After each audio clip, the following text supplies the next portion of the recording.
ಬಂಧುಗಳೇ ನಮಸ್ಕಾರ, ಹೇಗಿದ್ರೆ ನೀವೆಲ್ಲರೂ? ನಾನು ಸುಬ್ರಹ್ಮಣ್ಯ ಎಸ್ ಹಂಡಿಗೆ. ಬಂಧುಗಳೇ, ತಮಿಳುನಾಡಲ್ಲಿ ಯಾರೂ ಕೂಡ ನಿರೀಕ್ಷೆ ಮಾಡದಂತ ಒಂದಷ್ಟು ಹೈ ಡ್ರಾಮಾಗಳೆಲ್ಲವೂ ಕೂಡ ಆರಂಭ ಆಗ್ಬಿಟ್ಟಿತ್ತು. ಎಲ್ಲಿಯವರೆಗೆ ಅಂದ್ರೆ, ನಾವು ಯಾರನ್ನ ರಾಜಕೀಯ ಶತ್ರುಗಳು ಅಂತ ಕರಿತಾ ಇದ್ವೋ, ಎಂದಿಗೂ ಕೂಡ ಒಂದಾಗೋದಕ್ಕೆ ಸಾಧ್ಯವೇ ಇಲ್ಲ ಎನ್ನುವಂತ ಮಾತನ್ನ ಹೇಳ್ತಾ ಇದ್ವೋ, ಅಂತಹ ಪಕ್ಷಗಳು ಒಂದಾಗುವ ಹಂತಕ್ಕೂ ಕೂಡ ಬಂದ್ಬಿಟ್ಟಿದ್ವು. ಆ ಕಾರಣಕ್ಕಾಗಿ ಹೇಳೋದು, ನಮ್ಮ ರಾಜಕೀಯದಲ್ಲಿ ಯಾರೂ ಶಾಶ್ವತ ಶತ್ರುಗಳಲ್ಲ, ಯಾರೂ ಕೂಡ ಮಿತ್ರರಲ್ಲ ಅಂತ ಹೇಳಿ. ಯಾವಾಗ ಅಧಿಕಾರಕ್ಕೋಸ್ಕರ ಏನು ಬೇಕಾದರೂ ಆಗಬಹುದು ಅನ್ನೋದಕ್ಕೆ ತಮಿಳುನಾಡಿನ ಈ ಬೆಳವಣಿಗೆ ಬೆಸ್ಟ್ ಎಕ್ಸಾಂಪಲ್ ನೋಡಿ. ಎಲ್ಲಿವರೆಗೆ ಅಂದ್ರೆ, ಡಿಎಂಕೆ ಹಾಗೆ ಎಐಡಿಎಂಕೆ ಅವ್ರ ನಡುವಿನ ಶತ್ರುತ್ವ, ಅವ್ರ ನಡುವಿನ ರಾಜಕೀಯ ದ್ವೇಷ ನಿಮ್ಮೆಲ್ಲರಿಗೂ ಕೂಡ ಗೊತ್ತೇ ಇದೆ. ಆದ್ರೆ ಅವರಿಬ್ರು ಕೂಡ ಒಂದಾಗಿ ಸರ್ಕಾರವನ್ನು ರಚನೆ ಮಾಡುವ ಹಂತಕ್ಕೂ ಕೂಡ ಹೋಗಿತ್ತು. ಆದ್ರೆ ಇದೀಗ ಆ ಎಲ್ಲ ಹೈ ಡ್ರಾಮಾಗಳಿಗೂ ಕೂಡ ಬ್ರೇಕ್ ಬಿದ್ದಿದೆ, ಅಥವಾ ಫುಲ್ ಸ್ಟಾಪ್ ಅನ್ನ ಇಡಲಾಗಿದೆ. ತಮಿಳುನಾಡಿನಲ್ಲಿ ಟಿವಿಕೆ ಪಕ್ಷದ ಸಂಸ್ಥಾಪಕ ವಿಜಯ್ಗೆ ಅತಿ ದೊಡ್ಡ ಗೆಲುವು ಸಿಕ್ಕಿದೆ. ಚುನಾವಣೆಯಲ್ಲಿ ದೊಡ್ಡ ಗೆಲುವು ಸಿಕ್ತು, ಅವರು ಅತಿ ದೊಡ್ಡ ಪಕ್ಷವಾಗಿಯೂ ಕೂಡ ಹೊರಹೊಮ್ಮಿದ್ರು. ಆದರೆ ಬಹುಮತವನ್ನು ರೀಚ್ ಆಗೋದಕ್ಕೆ ಸಾಧ್ಯ ಆಗಿರಲಿಲ್ಲ. ಈಗ ಕೇವಲ ಚುನಾವಣೆಯಲ್ಲಿನ ಗೆಲುವು ಮಾತ್ರ ಅಲ್ಲ, ಅದರ ಆಚೆಗೆ ಸರ್ಕಾರ ರಚನೆಯ ವಿಚಾರದಲ್ಲೂ ಕೂಡ ವಿಜಯ್ಗೆ ಗೆಲುವು ಸಿಕ್ಕಿದೆ. ಬಹುಮತವನ್ನ ಇದೀಗ ವಿಜಯ್ ಸಾಬೀತುಪಡಿಸುವ ಹಂತಕ್ಕೆ ಬಂದಿದ್ದಾರೆ. ಹೀಗಾಗಿ ತಮಿಳುನಾಡಿನ ಮುಂದಿನ ಮುಖ್ಯಮಂತ್ರಿ ವಿಜಯ್ ಆಗ್ತಾ ಇದ್ದಾರೆ. ಇದಕ್ಕೆ ಸಂಬಂಧಪಟ್ಟ ಒಂದಷ್ಟು ಇಂಟ್ರೆಸ್ಟಿಂಗ್ ಬೆಳವಣಿಗೆ ಇದೆ. ವಿಜಯ್ಗೆ ಸವಾಲುಗಳು ಕೂಡ ಸಾಕಷ್ಟು ಇದೆ. ಅದಕ್ಕೆ ಸಂಬಂಧಪಟ್ಟ ಒಂದಷ್ಟು ವಿಚಾರವನ್ನು ಹೇಳ್ತಾ ಹೋಗ್ತೀನಿ. ಅದರ ಜೊತೆಗೆ ಇನ್ನೊಂದು ವಿಚಾರ ಅಂದ್ರೆ, ಅದು ತಮಿಳುನಾಡಿಗೆ ಸಂಬಂಧಪಟ್ಟ ಹಾಗೆ ಕಾಂಗ್ರೆಸ್ ಪಕ್ಷಕ್ಕೆ ಇದೀಗ ಡಿಎಂಕೆ ಬಿಗ್ ಶಾಕ್ ಅನ್ನ ನೀಡಿದೆ.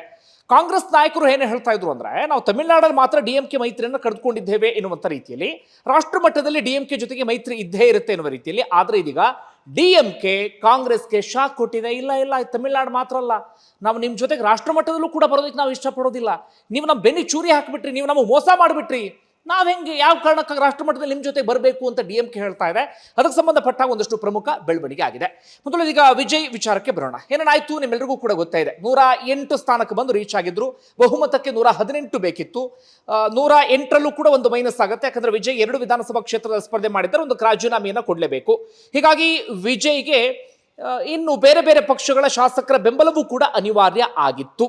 ಅದರ ನಡುವೆ ಕಾಂಗ್ರೆಸ್ ಬೆಂಬಲ ಕೊಟ್ಟಿತ್ತು, 5 ಶಾಸಕರ ಬೆಂಬಲ ಸಿಕ್ಕಿತ್ತು ವಿಜಯ್ಗೆ. ಆದರೆ ಇನ್ನುಳಿದ ಶಾಸಕರ ಬೆಂಬಲಕ್ಕೋಸ್ಕರ ಪರದಾಡುವಂತ ಪರಿಸ್ಥಿತಿ ಎದುರಾಗಿತ್ತು. ರಾಜ್ಯಪಾಲರನ್ನ 2 ಬಾರಿಯೂ ಕೂಡ ವಿಜಯ್ ಭೇಟಿ ಆಗಿದ್ರು. ಆದ್ರೆ ರಾಜ್ಯಪಾಲರು ಅವಕಾಶವನ್ನ ಮಾಡಿಕೊಟ್ಟಿರಲಿಲ್ಲ. ಅವ್ರು ಹೇಳ್ತಾ ಇದ್ರು, ನೀವು ಶಾಸಕರ ಸಹಿಯ ದಾಖಲೆ ತೆಗೆದುಕೊಂಡು ಬನ್ನಿ, ನಿಮ್ಗೆ ಅವಕಾಶವನ್ನ ಮಾಡಿಕೊಡ್ತೀವಿ, ಯಾಕೆ ಅರ್ಜೆನ್ಸಿ ಎನ್ನುವ ರೀತಿಯಲ್ಲಿ ರಾಜ್ಯಪಾಲರು ಮಾತನಾಡಿದ್ರು. ಹೀಗಾಗಿ ವಿಜಯ್ ಶಾಸಕರ ಬಲವನ್ನ ಒಗ್ಗೂಡಿಸೋದಕ್ಕೆ ಒದ್ದಾಡುವಂತ ಪರಿಸ್ಥಿತಿ ಎದುರಾಗಿತ್ತು. ಅದರ ನಡುವೆ ಮಲ್ಲಿಕಾರ್ಜುನ ಖರ್ಗೆ ಕೂಡ ಎಂಟ್ರಿ ಕೊಟ್ಟಿದ್ರು. ಎಡಪಕ್ಷಗಳ ಜೊತೆಗೆ ಮಲ್ಲಿಕಾರ್ಜುನ ಖರ್ಗೆ ಮಾತಾಡಿದ್ರು. ಅದರ ಬೆನ್ನಲ್ಲೇ ಈಗ ಪ್ರಮುಖ ಬೆಳವಣಿಗೆ ಆಗಿದೆ. ಏನೇನು, ವಿಜಯ್ಗೆ ಇದೀಗ 3 ಪಕ್ಷಗಳ ಅಥವಾ 3 ಕಡೆಯಿಂದ ಬೆಂಬಲ ಸಿಗ್ತಾ ಇದೆ. ಸಿಪಿಐನ 2 ಶಾಸಕರು, ಸಿಪಿಎಂನ 2 ಶಾಸಕರು, ಅಂದ್ರೆ ಎಡಪಕ್ಷಗಳಿಂದ ಒಟ್ಟು 4 ಶಾಸಕರು, ಹಾಗೆಯೇ ದಲಿತ ಸಮುದಾಯ ಕೇಂದ್ರಿತ ರಾಜಕೀಯವನ್ನ ಮಾಡುವಂತ ವಿಸಿಕೆ ಪಕ್ಷದಿಂದ 2 ಶಾಸಕರ ಬೆಂಬಲ ಸಿಕ್ಕಿದೆ. ಕಾಂಗ್ರೆಸ್ನಿಂದ ಈಗಾಗಲೇ 5 ಶಾಸಕರ ಬೆಂಬಲ ಸಿಕ್ಕಿತ್ತು. ಅಲ್ಲಿಗೆ 6 + 5 11, ಮೊದಲೇ 107 ಇತ್ತು, ಅಲ್ಲಿಗೆ ಸರಿಯಾಗಿ ಇದೀಗ 118 ಹತ್ರ ರೀಚ್ ಆದ ರೀತಿಯಲ್ಲಿ ಆಗಿದೆ. ನೋಡೋಣ ಇದು ಮುಂದೆ ಇನ್ನಷ್ಟು ಜಾಸ್ತಿ ಆಗುತ್ತೆ ಏನಿತ್ತ ಅಂತೇಳಿ. ಯಾಕಂದ್ರೆ ಮುಸ್ಲಿಂ ಲೀಗ್ನ 2 ಶಾಸಕರಿದ್ದಾರೆ. ಇವರೆಲ್ಲರೂ ಕೂಡ ಬೆಂಬಲವನ್ನ ಕೊಟ್ಟ ಮೇಲೆ ಮುಸ್ಲಿಂ ಲೀಗ್ ಕೂಡ ಬಹುತೇಕ ಬೆಂಬಲವನ್ನ ಕೊಡುವಂತ ಸಾಧ್ಯತೆ ಇದೆ. ಹೀಗಾಗಿ ಶಾಸಕರ ಬಲ ಹೆಚ್ಚು ಕಡಿಮೆ 120ಕ್ಕೆ ಹೋಗಿ ರೀಚ್ ಆಗುವಂತ ಸಾಧ್ಯತೆ ಇದೆ. 120ಕ್ಕೆ ಹೋಯ್ತು ಅಂದ್ರೆ ಒಂದು ಹಂತಕ್ಕೆ ಸೇಫ್, ಇಲ್ಲ ಅಂತಂದ್ರೆ ಮತ್ತಲ್ಲಿ 2 ತೊಡರುಗಳು ಆಗ್ಬೋದು. ಸದ್ಯಕ್ಕೆ ಎಡಪಕ್ಷಗಳು ಯಾವುದೇ ಷರತ್ತನ್ನು ವಿಧಿಸಿಲ್ಲ. ಕಾಂಗ್ರೆಸ್ಗೆ ಸಂಬಂಧಪಟ್ಟ ಒಂದಷ್ಟು ಇನ್ಸೈಡ್ ಮಾಹಿತಿ ಬರ್ತಿರುವ ಪ್ರಕಾರ 2 ಸಚಿವರ ಸ್ಥಾನಕ್ಕೋಸ್ಕರ ಡಿಮ್ಯಾಂಡ್ ಅನ್ನ ಮಾಡಿದ್ದಾರಂತೆ.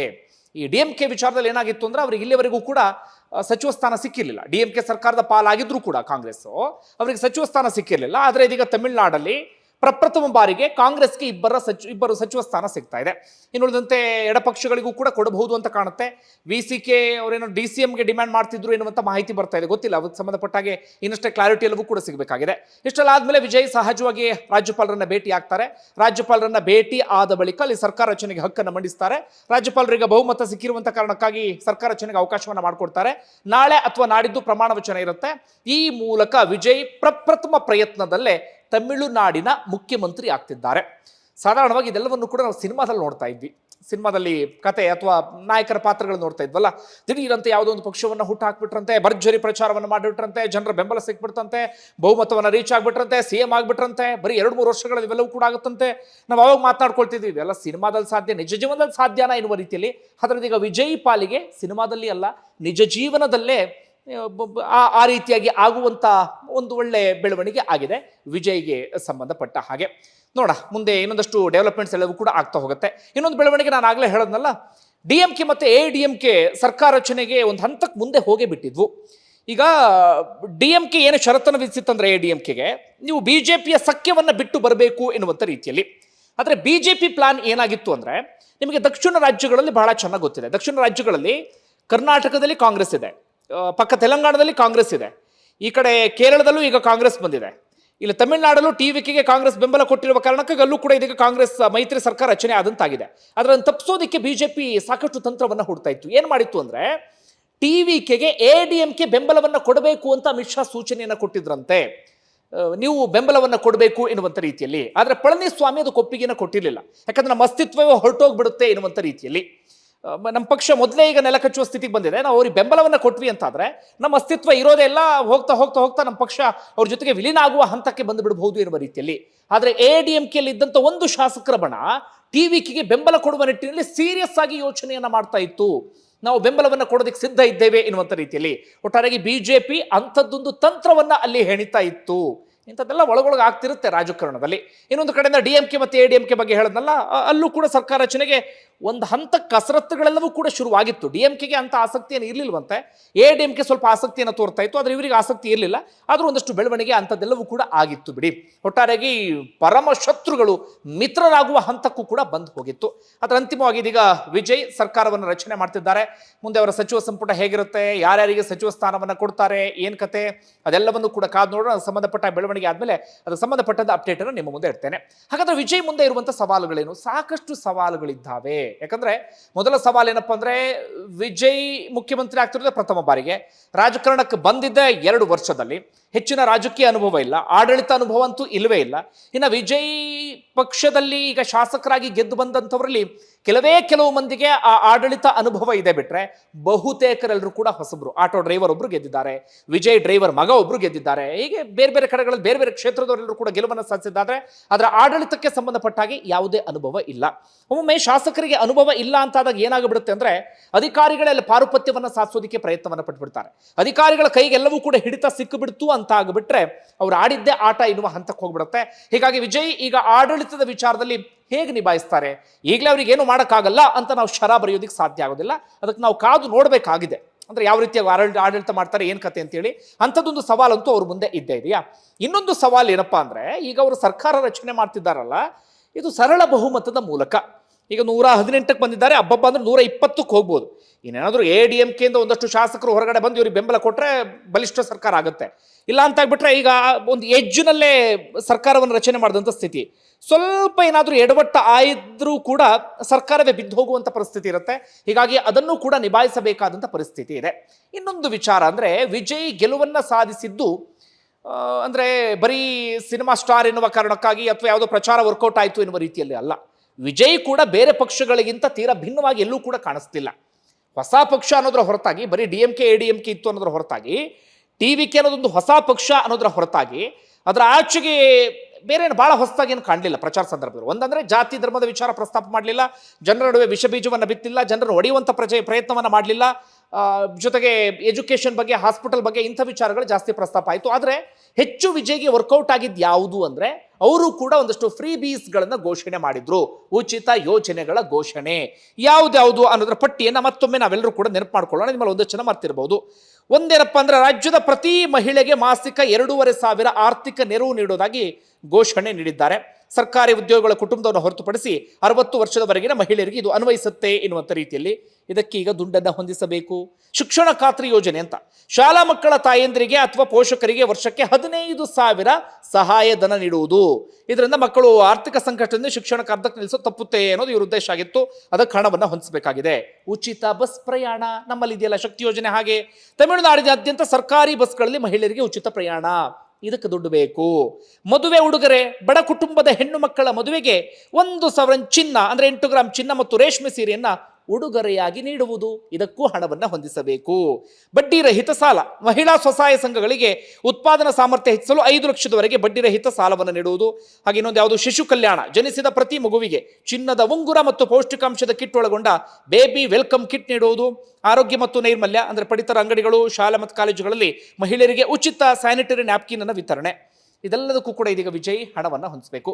ವಿಜಯ್ ಹೇಳ್ತಾ ಇದ್ದೇನು, ನಮ್ಮಲ್ಲಿ ಸಾಕಷ್ಟು ಭ್ರಷ್ಟಾಚಾರ ನಡೀತಾ ಇತ್ತು, ಭ್ರಷ್ಟಾಚಾರವನ್ನು ನಿಲ್ಲಿಸಿದ್ರೆ ಆ ದುಡ್ಡನ್ನು ತೆಗೆದು ಇಲ್ಲಿಗೆ ಹಾಕ್ತೀವಿ ಅಂತ ಹೇಳಿ. ಅದು ಅಷ್ಟು ಸುಲಭವಾ ಗೊತ್ತಿಲ್ಲ, ಆಗೋದೇ ಇಲ್ಲ ಅಂತ ಹೇಳಕ್ಕಾಗಲ್ಲ. ಒಮ್ಮೊಮ್ಮೆ ಉಚಿತ ಯೋಜನೆಗಳಿಗೆ ಸಂಬಂಧಪಟ್ಟ ಹಾಗೆ ನಂದು ವೈಯಕ್ತಿಕವಾದಂಥ ಅಭಿಪ್ರಾಯ ಏನಪ್ಪಾ ಅಂದ್ರೆ, ಒಂದಷ್ಟು ಸಂದರ್ಭದಲ್ಲಿ ಏನಾಗ್ಬಿಡುತ್ತೆ ಅಂದ್ರೆ, ನನಗನ್ಸುತ್ತೆ ಹೌದು ಇಂಥ ಒಂದಷ್ಟು ಜನರು ತಲುಪಬೇಕು ಅಂತೇಳಿ. ಈಗ ಮಹಿಳೆಯರಿಗೆ 2,000 ಕೊಡ್ತಾರೆ ಅಂತ ಇಟ್ಕೊಳ್ಳಿ, ಈಗ 2,000 ಮಹಿಳೆಯರು ತಲುಪೋದು ಉತ್ತಮವೇ ಅದು. ಯಾಕಂದ್ರೆ ಇಲ್ಲ ಅಂದ್ರೆ ಅದು ಹೋಗಲ್ಲ ಬಿಡಿ, ಅದನ್ನು ಇವ್ರು ಎಲ್ಲರೂ ಕೂಡ ಬಡ್ದು ಬಾಯಿಗೆ ಹಾಕೊಂಡು ಬಿಡ್ತಾರೆ. ಆದ್ರೆ ಏನಾಗ್ಬಿಡುತ್ತೆ ಅಂದ್ರೆ, ಈ ಉಚಿತ ಅಭ್ಯಾಸಗಳನ್ನ ನಾವು ಜಾಸ್ತಿ ಕಲಿಸೋದಕ್ಕೆ ಶುರು ಮಾಡ್ಕೊಂಡಾಗ ಅದು ಫ್ಯೂಚರ್ನಲ್ಲಿ ದೊಡ್ಡ ಮಟ್ಟಿಗೆ ಪೆಟ್ಟು ಕೊಡುತ್ತೆ. ಈಗ ನಮಗೇನು ಅನ್ಸಲ್ಲ, ಬಟ್ ಫ್ಯೂಚರ್ನಲ್ಲಂತೂ ಅದು ಕೊಡುವಂಥ ಹೊಡ್ತಾ ಇದೆಯಲ್ಲ, ಆರ್ಥಿಕತೆಯನ್ನೇ ಒಂದು ರೀತಿಯಲ್ಲಿ ಬುಡಮೇಲು ಮಾಡಿಬಿಟ್ಟು ಜನರ ಮನಸ್ಥಿತಿ ಎಲ್ಲವನ್ನು ಕೂಡ ಏರುಪೇರು ಮಾಡಿಬಿಡುತ್ತೆ. ಹೀಗಾಗಿ ಯಾವಾಗಲೂ ನಾವು ಹೇಳೋದೇನಪ್ಪ ಅಂದರೆ, ಜನರಿಗೆ ದುಡಿಯುವ ಶಕ್ತಿಯನ್ನು ಹೆಚ್ಚಿಸೋದಕ್ಕೆ ಏನಾದರೂ ಮಾಡಬೇಕು ಅಂತ. ಇಂಡಸ್ಟ್ರೀಸ್ಗಳ ಸಂಖ್ಯೆ ಜಾಸ್ತಿ ಆಗಬೇಕು, ಈ ಏನು ಉಚಿತವಾದಂಥ ಶಿಕ್ಷಣದ ವ್ಯವಸ್ಥೆ ಅದನ್ನು ಕ್ವಾಲಿಟಿ ಜಾಸ್ತಿ ಆಗಬೇಕು. ಈ ರೀತಿಯೆಲ್ಲ ಮಾಡಿದ ಸಂದರ್ಭದಲ್ಲಿ ಜನರು ದುಡಿಯುವ ಶಕ್ತಿ ಬರುತ್ತೆ ಎನ್ನುವ ರೀತಿಯಲ್ಲಿ ನೋಡೋಣ. ಒಟ್ಟಾರೆಗೆ ಇದೆಲ್ಲ ಘೋಷಣೆ ಮಾಡಿದ್ದಾರೆ, ಹೇಗೆ ಹಣ ಹೊಂದಿಸ್ತಾರೋ ಗೊತ್ತಿಲ್ಲ. ಒಟ್ಟಾರೆಗೆ ವಿಜಯ್ ಮುಂದೆ ಸಾಲು ಸವಾಲುಗಳಿದ್ದಾವೆ. ಈಗ ಎರಡನೇ ಸುದ್ದಿಗೆ ಬರ್ತೀನಿ, ಅದು ಕಾಂಗ್ರೆಸ್ ಹಾಗೆ DMKಗೆ ಸಂಬಂಧಪಟ್ಟ ಹಾಗೆ. ಏನಾಗಿತ್ತು ನಿಮ್ಮೆಲ್ಲರಿಗೂ ಕೂಡ ಗೊತ್ತಿರುವ ಹಾಗೆ, 39 ಲೋಕಸಭಾ ಕ್ಷೇತ್ರ ಎಲ್ಲಿ ತಮಿಳುನಾಡಲ್ಲಿ 39 ಇಂಡಿ ಕೂಟ ಗೆದ್ಕೊಳ್ತು. 22 ಇವರೇ ಗೆದ್ಕೊಂಡ್ರು, ಯಾರು DMK ಅವರು. 8-9 ಕಾಂಗ್ರೆಸ್ನವ್ರು ಗೆದ್ಕೊಂಡ್ರು. ಇನ್ನು ಸಣ್ಣ ಪುಟ್ಟದವರೆಲ್ಲ ಸೇರಿ 39 ಇವರ ಮೈತ್ರಿ ಆ ಸಂದರ್ಭದಲ್ಲಿ ಗೆದ್ಕೊಳ್ತು. ಅವ್ರದ್ದು 235 ಅಲ್ಲ ಕೇಂದ್ರದಲ್ಲಿ, ಅಂದ್ರೆ ಇವ್ರದ್ದು ಇಂಡಿ ಕೂಟದ್ದು ಒಟ್ಟು 235 ಸ್ಥಾನಗಳಲ್ಲ, 235ರಲ್ಲಿ 22 ಇವ್ರದೇ ಇತ್ತು, ಯಾರ್ದು DMKದೇ ಇತ್ತು. ಈಗ ಆದರೆ ನಿಮಗೆ ಗೊತ್ತಿರುವ ಹಾಗೆ DMK ಕೈ ಕೊಟ್ಟಂತ ಕಾಂಗ್ರೆಸ್ TVK ಜೊತೆಗೆ ಹೋಯಿತು. ಈ ವಿಚಾರದಲ್ಲಿ ಆಗಿದ್ದೇನು ಅಂದ್ರೆ, ಚುನಾವಣೆಗೆ ಮುನ್ನವೇ ರಾಹುಲ್ ಗಾಂಧಿ TVK ಜೊತೆಗೆ ಹೋಗುವಂತ ಮನಸ್ಸನ್ನ ಮಾಡಿದ್ರು. ಆದರೆ ಸ್ಥಳೀಯ ನಾಯಕ ಚಿದಂಬರಂ ಹಾಗೆ ಸೋನಿಯಾ ಗಾಂಧಿ ಇವರೆಲ್ಲರೂ ಕೂಡ DMK ಜೊತೆಗೆ ಹೋಗಬೇಕು ಅನ್ನೋದು ಅವ್ರದ್ದಾಗಿತ್ತು. ಯಾಕಂದ್ರೆ ಹಳೆಯ ಸ್ನೇಹ ಹಿಂದಿನಿಂದಲೂ ಕೂಡ ಮಾಡ್ಕೊಂಡು ಬಂದಿರುವಂಥ ಮೈತ್ರಿ, ಆ ಕಾರಣಕ್ಕಾಗಿ ಒಟ್ಟಾರೆಯಾಗಿ DMK ಜೊತೆ ಮೈತ್ರಿಯನ್ನು ಮಾಡ್ಕೊಂಡು ಅವ್ರ ಜೊತೆಗೆ ಹೋದ್ರು. ಆದರೆ ಒಂದೇ ವೇದಿಕೆಯಲ್ಲಿ ಕಾಣಿಸ್ಕೊಳ್ತಿರ್ಲಿಲ್ಲ, ಸಣ್ಣ ಪುಟ್ಟ ಭಿನ್ನಾಭಿಪ್ರಾಯ ಅಂಥದ್ದೆಲ್ಲವೂ ಕೂಡ ಇತ್ತು. ಈಗ ಚುನಾವಣೆ ಒಂದು ಫಲಿತಾಂಶ ಬರ್ತಿದ್ದಾಗೆ ಕಾಂಗ್ರೆಸ್ ದಿಢೀರ್ ಅಂತೇಳಿ ಈ ಕಡೆ ಜಂಪ್ ಆಗಿಬಿಡ್ತು. ಹೀಗಾಗಿ DMK ಹೇಳ್ತಾ ಇದೆ, ಬರೀ ಇಲ್ಲಿ ಮಾತ್ರ ಅಲ್ಲ, ನಾವು ನಿಮಗಲ್ಲೂ ಕೂಡ ಕೈ ಕೊಡ್ತೀವಿ ನೋಡ್ದಿ ಅಂತ. ಕಾಂಗ್ರೆಸ್ನವ್ರು ಹೇಳ್ತಾ ಇದ್ರು, ಬರೀ ಇಲ್ಲಿ ಮಾತ್ರ, ಅಲ್ಲಿ ನಾವು ಚೆನ್ನಾಗಿದ್ದೀವಿ ಎನ್ನುವಂಥ ರೀತಿಯಲ್ಲಿ ಈಗ DMK ಹೇಳ್ತಾ ಇದೆ. ಕನಿಮೊಳಿ ಸಂಸದೆ ಈಗ ಪತ್ರವನ್ನು ಬರೆದಿದ್ದಾರೆ ಸ್ಪೀಕರ್ಗೆ, ನಮಗೆ ಸದನದಲ್ಲಿ ಆಸನದ ವ್ಯವಸ್ಥೆಯನ್ನ ಬೇರೆ ಕಡೆ ಮಾಡಬೇಕು, ಕಾಂಗ್ರೆಸ್ನವ್ರ ಜೊತೆಗೆ ಅಥವಾ ಈ ಕೂಟದ ಜೊತೆಗೆ ನಾವು ಕುತ್ಕೊಳ್ಳೋದಿಲ್ಲ ಎನ್ನುವಂಥ ರೀತಿಯಲ್ಲಿ. ಹೀಗಾಗಿ 235 - 22 ಆಗ್ತಾ ಇದೆ. ಇಂಡಿ ಕೂಟಕ್ಕೆ ಮೊದಲ ದೊಡ್ಡ ಪೆಟ್ಟು ಬಿದ್ದಂಗಾಗಿದೆ. ಮುಂದೆ ಬೇರೆ ಬೇರೆ ಪ್ರಾದೇಶಿಕ ಪಕ್ಷಗಳು ಯಾವ ನಿರ್ಧಾರ ತೆಗೆದುಕೊಳ್ತಾರೋ ಗೊತ್ತಿಲ್ಲ. ಒಟ್ಟಾರೆ ನಿಮ್ಗೆ ಏನು ಅನಿಸುತ್ತೆ ಕಮೆಂಟ್ ಬಾಕ್ಸಲ್ಲಿ ಮೆನ್ಷನ್ ಮಾಡಿ.